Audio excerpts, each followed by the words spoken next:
Well, he's the maverick entrepreneur who built $1 billion global software powerhouse, not from Silicon Valley, but from a small Tamil Nadu village. And join me in welcoming Sridhar Vembu, the visionary founder of Zoho Corporation, a company that embodies true Atmanirbhar Bharat spirit, blending world-class innovation with deep-rooted Indian values. From regaining enterprise software to redefining rural entrepreneurship, Sridhar Vembu's story is a masterclass in itself in building global yet grounded success. Sridhar, great to have you today on ET Now. Thank you so much, and here's festival greetings from all of us here, firstly to you and your team. Thank you. Vanakkam. Namaste. Thank you for having me. Right. Sridhar, I want to talk about the talk of the town, right? Arattai, your homegrown messaging app, which has been hailed on various social media platforms as a very strong WhatsApp alternative. And a lot of users now promoting it as a Swadeshi solution, complete with features to counter payment threats. Tell me what inspired the creation of Arattai, and how does it align with Zoho's long-standing commitment to privacy and affordability in communication tools? So first, it comes from the long-felt need that we must have all of this technology made in India. And there's a reason for that. Today, technology is being weaponized against us, right? And the only way to stop that is not necessarily to be completely self-reliant in every technology, self-sufficient in every technology, but be self-reliant where we can trade on equal terms. That we have an equal exchange of value. Or to put it in cruder terms, if you threaten us with some technology weaponization, we can threaten you with something similar. I think that is the global approach today. We need technologies in India, made in India. That is the goal with which we built Arattai from the beginning. We knew that all of this will arise someday. And because I felt a long time ago that the current global trading system is unsustainable the way it was heading. Global imbalances, mounting debt, it was going to come to a flashpoint at some point, and we need to be self-reliant in order to have our own technology foundations. And that's why it was built. And it is gratifying to see this moment, right? But we still have a long way to go. We are working very hard. This week and next week, you will see more updates. We are committed to staying the course, committed to building world-class products from India. Great. And, it's such a proud moment for us Indians, really, Sridhar. But tell me, on the way forward for Arattai, a lot of discussions out there, such as, requests for dual accounts, one for business, one for personal. They highlight user desires for more flexibility now in the app. How is the team addressing feature requests like multi-account support? What roadmap do you have, or rather envision, to make Arattai a seamless all-in-one app for professionals and individuals? Yeah. We are now making updates every week. And every week you will see small things roll in. And sometimes they build up over time, and there is stuff that's in the app that's not yet exposed. Then we make announcements, we'll turn it on after sufficient testing has happened with small groups. So we are doing those things, and all of the things that you asked about, multi-account support, all of that are coming. They are in active development, and over the next 2 to 3 months, you will see a lot of them rolling. Starting with, of course, the big one, the end-to-end encryption, that is in testing already. And that should happen within the next 2 to 3 weeks, tops. So that's where we are today.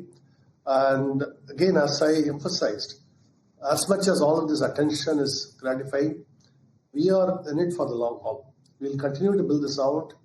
And even if the attention is there or not there, you will see us continue to build this out. Right. That, of course, brings me to my next question. How did it feel when the Minister of Home Affairs himself, Amit Shah, tweeted saying that he switched to Zoho Mail? Yeah, it's really gratifying. This Zoho Mail has been built upon over 20 years of really hard work. So to arrive at a moment where our Home Minister is tweeting about this, that's very gratifying. And it took only 20 years, right, to get here. And it did, 10 years into it, we still had a lot of work ahead. Today, Zoho Mail is a much more polished platform. It's gaining users worldwide. And it's a point of pride for us that a made in India product is gaining everywhere now. It's not just only in India, everywhere. So we are very proud of having arrived here. We are very thankful for the government support, for our Home Minister's support, all of it. But Sridhar, do you prioritize user feedback? Case in point being Arattai. And what steps do you personally take to try and implement core privacy features, etc.? Yes. We actually have a very active feedback channels where people post requests. And our team also is scouting all of social media, whether it's X, whether it's LinkedIn, Instagram, YouTube, wherever people are posting feedback, comments, we are taking that into account in our development cycle. Some we cannot instantly do, but we definitely are in our roadmap, feature roadmap. And we have also recently expanded the development team. So that means that we can get things done faster. And so it's all in the works. And part of the reason, in fact, I am very busy in technical work. I meet the Arattai team almost every day now. We have kind of a quick updates on what is going on. We sometimes review what is going on and make temporary changes in plans. All of that is happening right now. Some have also shared the challenge of gradually migrating from, say, legacy emails like a Yahoo or a Gmail to Zoho, integrated tools, tying into Arattai's ecosystem, etc. Tell me what, as Arattai gains traction as a made in India messaging powerhouse, how do you plan to foster easier integrations with Zoho's broader suite to try and encourage widespread adoption? Yeah. So Arattai is a B2C product for consumers.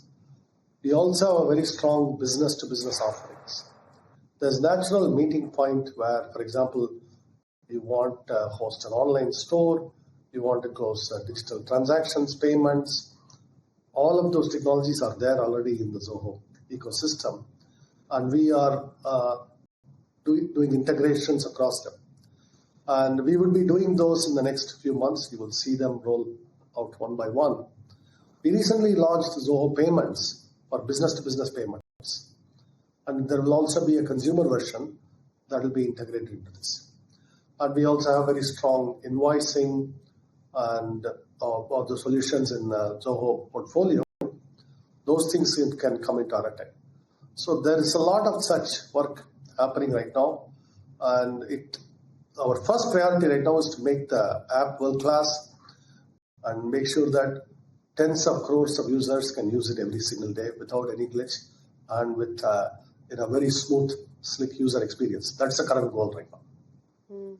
Users have praised your privacy-first approach, especially with apps like Arattai. Share your vision with me, and I think it's very important in the times that we live in when it comes to balancing user privacy along with innovation, particularly in response to the growing concerns about data security. Yes. So I posted about it. There's 3 dimensions to it. One is privacy in the sense of our personal information and that being protected against snooping third parties, whoever it may be, right? And the second one is companies essentially using our data to try to sell more or also in ways that violate our privacy or feel like a very big violation. For example, when you're talking to someone or you're having a conversation and then an ad appears that is very related to what you're talking about. People have had these startling experiences, right? I just talked to my friend and then this ad appears. Who's snooping on this conversation, right? That is really what gets to the heart of it. Then the third point I make, and this is something that I reiterate again and again, there's our right to privacy against government intrusion. This is very much a constitutional legal thing. It's not purely only a technological matter. As much as technologists like to think it's purely technology, It is also legal and constitutional. The courts, the legal system, all of that are the fundamental defense for us, as citizens, right? Fundamental rights. That's an important point to keep in mind, because technology can do a lot in this, but technology alone cannot do this. And the reason is, regardless of whichever jurisdiction you are doing business in that jurisdiction you have to comply with the laws. If an American company is doing business in India, Indian law applies to them, just like Indian law applies to us. If we are doing business in America, American laws apply to us, to our employees there, to our operations there. We have to comply with American laws. And this is the point where, if laws are passed, for example, requiring, this or that cooperation with the government, we are mandated to comply. Every company has to comply, not just Indian company. Every company has to do this. So that's why I think it is important to distinguish these cases. In India, the privacy laws are going to get stricter, or they've already gotten quite strict now, and they will get stricter over time. And the primary defense we need is, of course, snooping by unrelated third parties and snooping by advertising companies on users' data, users' personal conversations, documents, all of them. That is a very strong protection that we need. And our stance in Zoho is that we are not going to adopt that advertising model or business model for Arattai or any of our consumer offerings. We'll find other models. We've been successful in doing that in Zoho. And by integrating also with the Zoho suite, we can find business models that are natural and without violating anybody's privacy.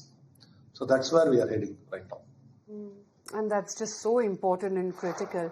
But tell me, with AI shaping the tech landscape right now, how is it that you at Zoho are sort of embedding these technologies into your product suite, given the concerns raised about ethical AI use, like we just talked about a little bit, and what principles guide Zoho's approach to responsible AI development, if I can term it as that? So AI has catch-all terms for everything now. Any feature that appears to make the software useful, now people are labeling it as AI. But the main, when it comes to Arattai area, the software, there's a lot of useful things to surface. For example, chats you've had with people to remind you of things. Hey, these are the things that you said before, may be useful to you now to review those. Those kinds of things are useful. Okay, that's how we look at AI as a boost on the software capabilities, so that they are much more useful to the average person to conduct their day-to-day affairs. But the part about AI taking over the world, and that is not, I'm not a believer, because I think humans will very much remain in charge. And then there's this agentic AI, where AI you can unleash an agent and it can perform useful tasks for you. The classic example is going and doing purchases and scheduling deliveries, all of that. And that, I think, will happen at some point. Those kinds of use cases will emerge. But still, I think humans will still remain in control of this. So, and the key thing about the responsible AI or ethical AI is, do we have enough privacy safeguards and guards against hallucination, wrong information? When I ask something and it gives me completely wrong information, that is a risk, and those things have to get better, and there's a lot of R&D happening around it. In fact, we are also doing R&D around it. So that's where I think AI is heading right now. As an entrepreneur, Sridhar, you've always emphasized bootstrapping over venture capital. I mean, a path which is less traveled in tech. What advice would you give to young Indian entrepreneurs inspired by Zoho's self-reliant model, and how can they navigate challenges without external funding? It's a challenge where you have to build up your own ladder as you climb, but then build up the next stages of the ladder as you climb. It's very much like, when they have the tall cranes in these buildings, you build the next stage. After having built the building, you build the next stage of that crane, and then you keep going like that. That's the whole idea of bootstrapping. So you don't have an immediate way to reach the very top, but you build it in stages. And what it gives you is a more durability, you create a more resilient culture when you do that.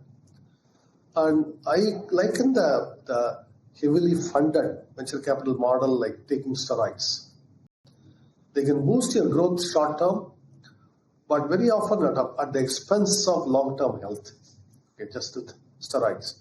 So, because suppose I want to build muscle mass, I start taking steroids. It can give impressive looking physical results, but also with a long-term consequence to health.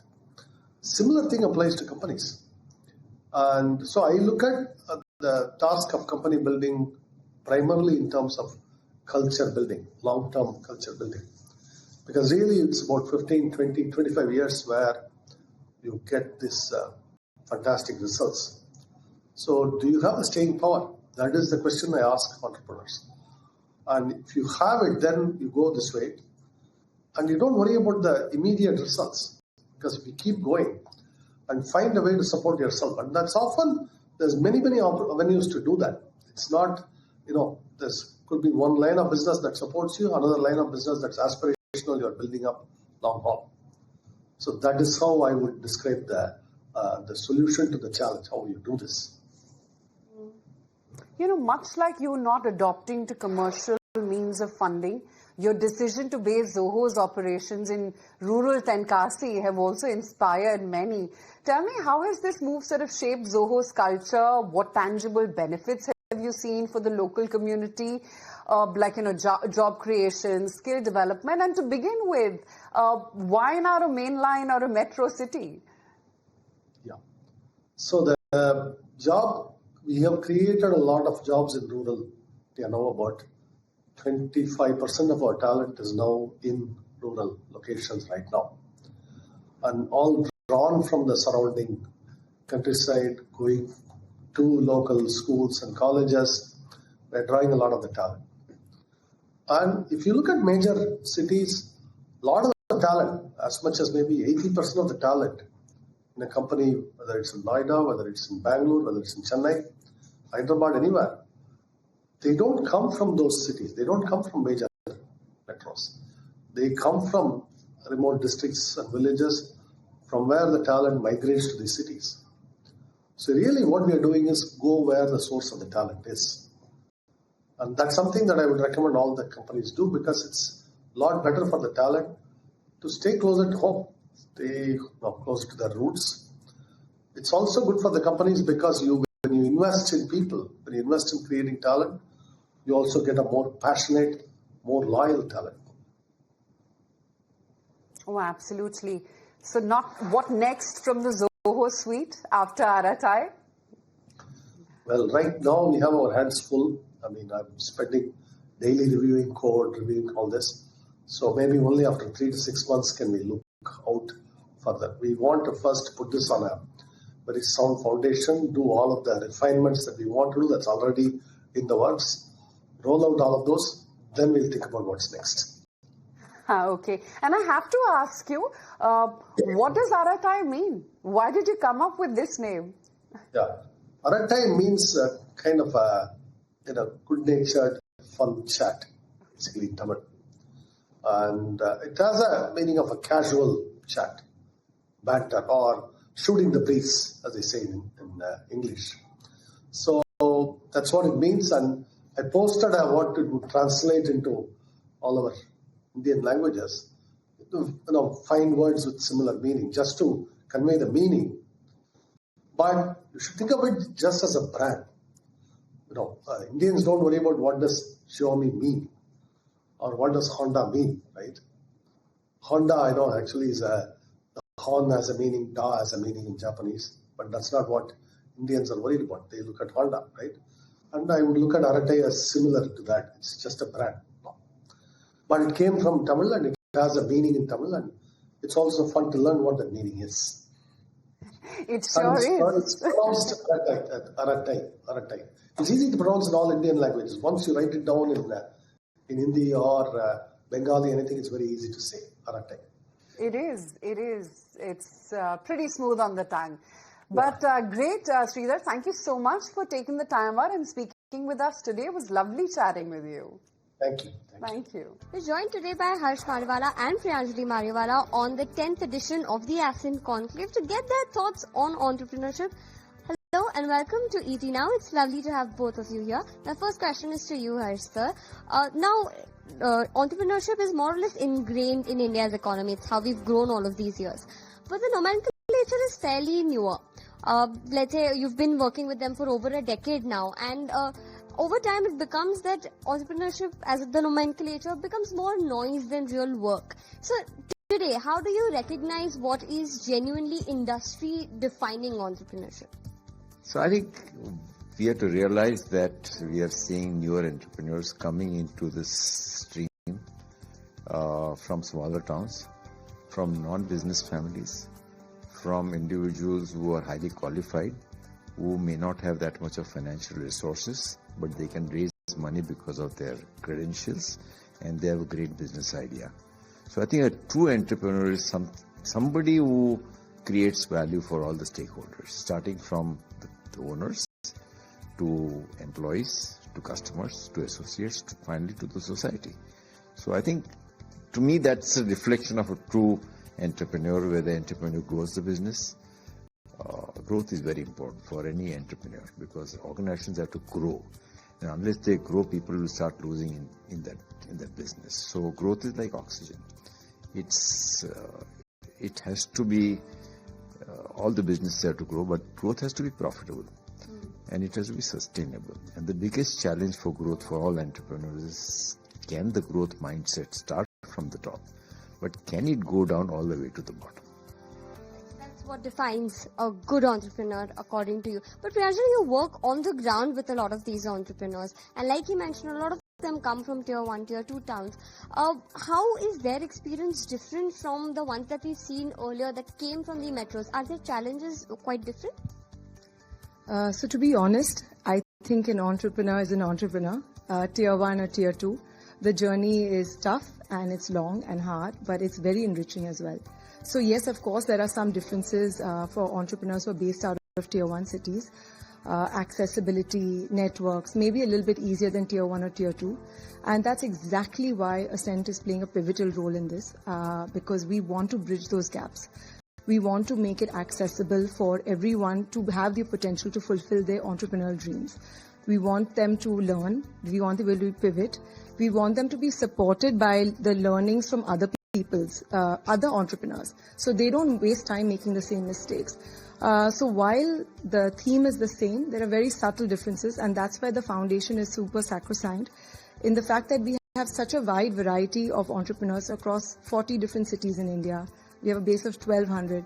We're hoping to just bridge those gaps for everybody and just really accelerate the entrepreneurship journey in India.